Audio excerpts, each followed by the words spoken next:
And one factoring into today's video, just going to have a quick look at tonight's rainfall, and then we'll have a look at how things are shaping up for the rest of September and into October. We've got the update from the JMA model today, as we always do on Friday, and then we'll have a quick look at the CFS model as well. So let's start off with precipitation coming up tonight. We've got some rainfall coming up to the southwest, up to 6 o'clock this evening. This is the high resolution NAE model.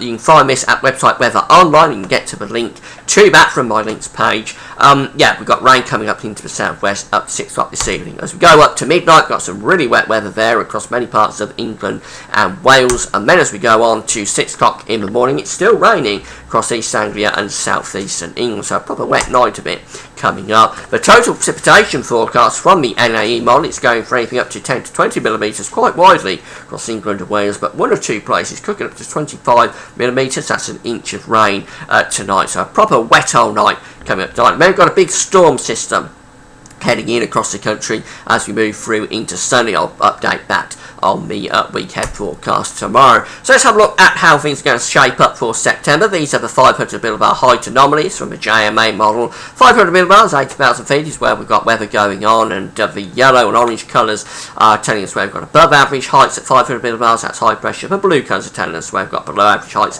at 500 millibars, that's high pressure. So what we're looking at for the first week period, which is taking us from the 13th to the 20th of September, is a big area of below average heights around the British Isles. That's the British Isles just there. We're upside down, so it's a bit hard to make out, but we're under those deep blue colours, so it's going to be really unsettled with lots of outbreaks of rain, showers too. The high pressure is out in the Atlantic. We're on the cool side of the jet with this. The jet's coming through something like that, so we're on the cool side of the jet under a trough of low pressure. It's going to be very unsettled with showers or longer spells of rain from the week to the 13th to the 20th of September. Going out to the second week, which takes us from the 20th to the 27th of September, well then the below average heights is shifting more to the south of the country. You've got the below average heights sitting down there. The high pressure is up to the north, and I did a video yesterday talking about the northern blocking beginning to take place in the Arctic. The JMA model is picking up on this as well as we move out to the end of September. High pressure very much starting to block out in the Arctic, and that's what's forcing this low pressure southwards to the south of the British Isles. We're bringing winds in from a north or a northeasterly direction with this, so the air would be quite cool with the most unsettled conditions down in the south. As we move through to the 3rd and 4th weeks, which is taking us from the 27th of September to the 11th of October, then we're looking at the below average height sitting to the east and to the north of the British Isles. So there's the high pressure, the above average height sitting to the northeast, but the below average heights are out in the Atlantic. We're probably drier with this, it's less unsettled, although maybe the west could still be unsettled. But the main thing with this is, again, we're bringing winds in probably from an east or northeasterly direction around that high pressure, so it would be relatively cool going out to the start of October, maybe with the risk of some frost and some fog as well.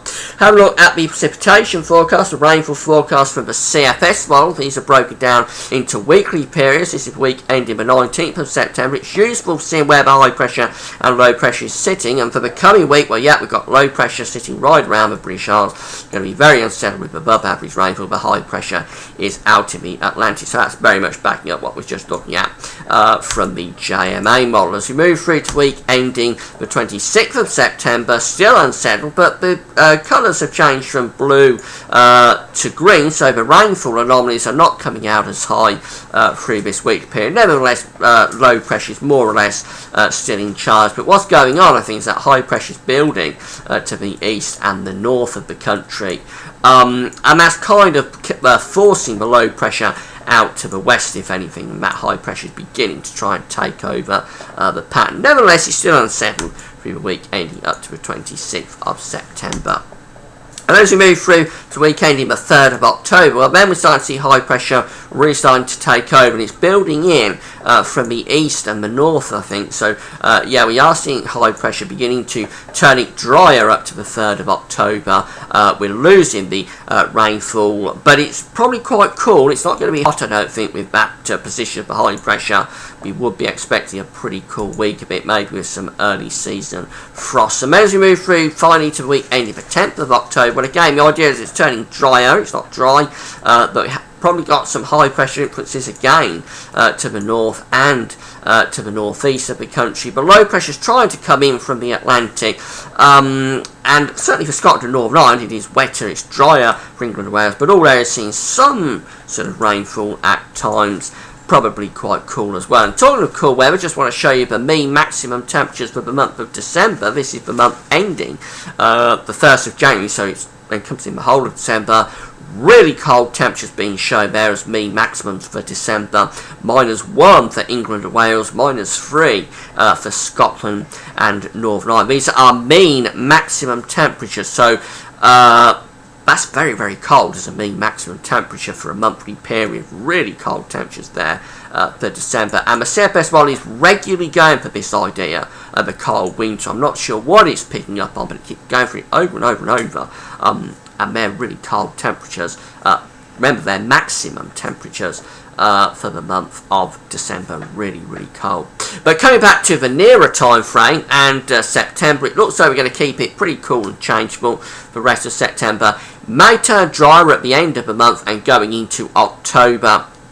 And I think as we go into October, we probably do this on a drier note, but it could be quite chilly. Wouldn't be at all surprised if we're starting to get some frost and some fog coming along going into the next month. So autumn really is cracking on now. It's a weekend forecast tomorrow. Come back for that, but that's all for now. Thanks for watching.